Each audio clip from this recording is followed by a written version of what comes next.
Rules. Where do we get started? I am usually not a big fan of rules. I don't like people telling me what I can or can't do.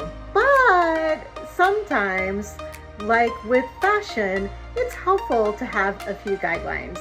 So today I'm going to share with you my 7 rules that I follow to stay fashionable and comfortable when traveling. Let's go.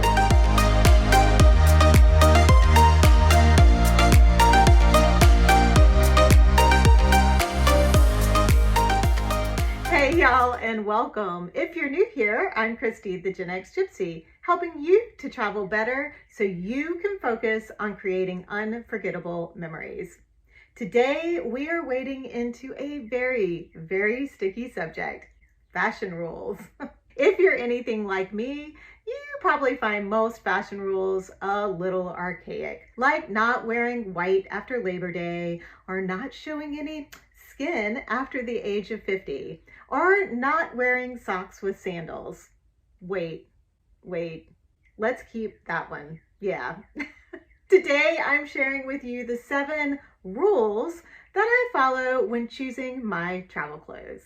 Just a little note before we get started, in case you don't follow me over on Instagram, which you should, or you haven't watched some of my more vloggy videos, my normal style looks something like this and this. It's a little bit between sporty spice and boho chic, chic or chic. Let me know in the comments below. Maybe my southern tongue just can't get around that word. But there's not going to be a lot of traditional or dramatic or classic styles in this video, just in case that's what you came looking for. Now let's get to those 7 suggestions of how to choose your travel clothes. Suggestion number 1. Comfort doesn't equal schleppy. Now I could go into a major rant about wearing pajama bottoms in public and to the airport, but I know that you guys are not the ones who are wearing pajama bottoms to the airport, right? But I also want to talk about the fact that you don't just have to wear like a sweatshirt with your leggings and running shoes in order to be comfortable. Now, if that's what makes you comfortable and you don't have any desire to fashion it up at all, then by all means go for it. I am not by any means the fashion police here. I mean, really, you've seen some of the outfits that I wear. But I'm just saying, if you do want to take it to another level, there is a way to wear leggings with a nicer top that's still a comfortable material. Jersey is amazing and it's very flattering, and you can always add a nicer pair of sneakers, or my very favorite that I talk about all the time, my Hey Dudes. They are the most comfortable travel shoes. Something like that elevates the outfit away from just wearing running shoes, a sweatshirt, and sweatpants or leggings. So think about when you're putting that outfit together, how you might be able to still be comfortable, but also, look pretty nice. Like you could even go out to dinner in whatever outfit you're wearing and sleep in it on the plane if you needed to. Suggestion number 2, avoid what I call the 2 F's, fleshy and flashy. Now, I'm all for showing a little skin after the age of 50, and clearly when I visit some places in the United States or most Western countries, I'm not too concerned about showing a little leg or, wearing a deeper V-neck shirt or something like that. However, when you're visiting other cultures or even just wandering around big cities, you might want to be a little more conservative in your dress. The other cultures that are much more conservative, you should be respectful of that and dress appropriately. And if you're in a big city, you don't want to expose yourself to certain elements that you wouldn't want to be exposed to. And by elements, I'm meaning, people that might take advantage of a woman that is walking around scantily clad. So just keep that in mind when you are choosing your travel clothes.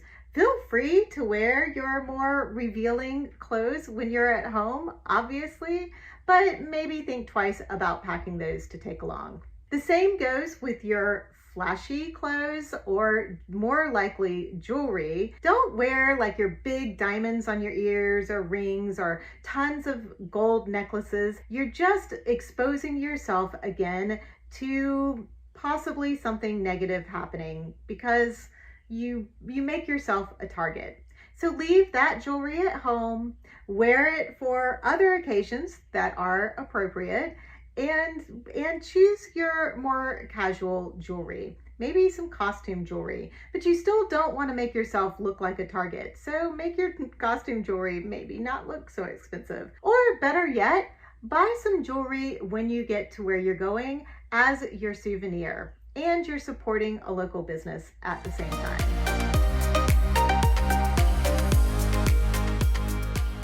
Suggestion number 3. Pockets are key. I get so excited anytime I see an Oscar dress that includes pockets. Why do they not make more clothing for women with usable pockets? I don't know. It's just crazy. So I make sure that when I'm packing for my travel clothes that I give pockets a priority. I love my leggings with the 2 side pockets because I can just throw my phone in one and I have my wallet in the other, and I can walk around. They're close to my body and I'm not having to necessarily wear a backpack or something across my front. It's just so much more comfortable and it just gives you freedom. Like you have your hands you can use and they're easy to access. So pockets are a number 1 priority for me when I am choosing my travel clothing. Suggestion number 4. Don't pack something that you've never worn before. Now, I have made this mistake a few times and it always turns out the same. I get there and I try to wear whatever it is and it's just not comfortable, or I just don't feel good in it and I end up not wearing it at all, and it's taken up valuable suitcase space. So make sure whatever you're packing, you've at least worn a couple of times before you pack it in your suitcase. You guys, I'm breaking in for just a little bit. I got into doing this channel to help others travel with less stress and anxiety by offering up travel tips and hacks, know before you go to different places, and also, these travel wardrobe videos like I'm doing today. And I love putting these videos together. It is so much fun for me, but it also does take a lot of time, and I am so close to 1,000 subscribers. What I'm asking you today is, if you haven't had a chance yet to subscribe, and you do enjoy the videos that I put out and watch them on a regular basis, like you've, watched more than 2 or 3 of the videos. You like me. You really like me. Could you take a second and hit that subscribe button? I would really appreciate it. Now let's get back to the video. Suggestion number 5. And this might be the most important suggestion of all of them. And that is to pick clothes that make you feel happy and confident. Don't take something with you that it feels constraining or you are uncomfortable every time you wear it, but you think it's a style that you should take to wherever you're going. That, no, just no. Pick the stuff that you feel great in. Pick the comfortable clothes that you like to wear. Pick the things that make you feel joyful. Those are the clothes that you need to take with you on your vacation and travels, because the last thing that you need when you are out there traveling is to feel uncomfortable because of what you have on your body. So choose clothes that make you feel amazing. And I would say you should probably be doing that every day of your life. Suggestion number 6. Pick as many double duty items as you can to pack. Now, the most obvious suggestion for this is casual dresses. A dress that you can kind of dress up to go out in. You can put on a nice pair of sandals, put on some subtle jewelry, maybe a sweater on, and wear that out for cocktails or, dinner that night. But you can also dress it down with putting on a pair of leggings, a pair of tennis shoes, maybe your backpack to tour around town, or even maybe wear it on a hike. You can also do this with skirts. I'm trying to think of a few other items.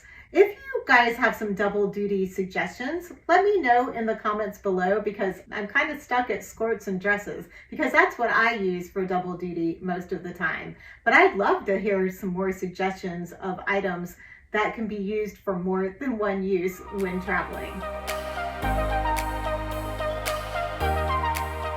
Suggestion number 7, and our final suggestion, is to put together a color palette for your clothes that you are packing. This allows you to mix and match all of the items and gives you a lot more variety on putting together outfits while you're on your vacation. I love having a travel capsule wardrobe put together before I start packing. It makes everything so much easier. For one, it helps to narrow down the pieces of clothing that I'm going to be picking from, and it's just so much easier to put those outfits together. I did a whole video on how to put together a travel capsule wardrobe, and you can check that out next. Thanks you guys so much for watching, and I look forward to seeing you in the next video.